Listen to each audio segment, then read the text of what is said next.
Fala família, tudo bem com vocês? Espero que sim. Olha a gente aqui de novo. Família, hoje eu vou fazer um pequeno vídeo hoje da Twitch 250F. Essa aqui da edição das rodas laranja.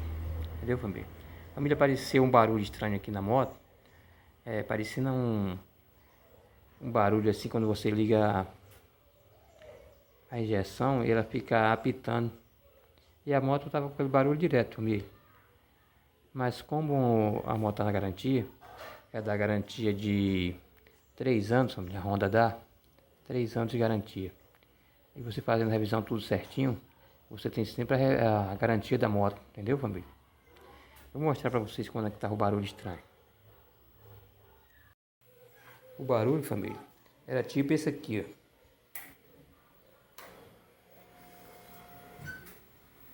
Depois vocês ouvirem.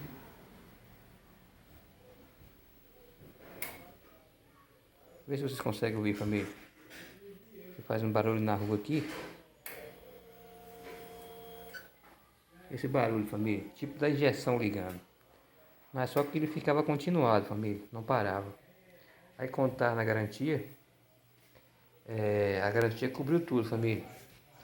A garantia cobriu, trocou o problema na bomba de combustível, família. Trocou a bomba de combustível e trocou o tensor também, família. E a garantia que a Honda deu, 3 anos de garantia, cobriu tudo. Eu não paguei nada, família. Cheguei na Honda, fui bem recebido pelo pessoal. Como estava na garantia, a revisão estava tudo feito, todas as quilometragens certas.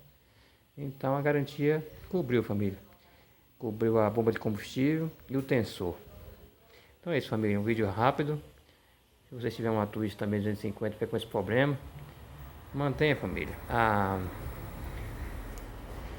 revisão em dias, que aí você fica com a garantia, entendeu, família? E aí a Honda da cobertura. Valeu, família. Eu espero que esse vídeo tenha ajudado a vocês aí. Curte o vídeo aí e dá um apoio pro canal e se inscreve, família. Se inscreve no canal para ajudar. Falou, família? Valeu.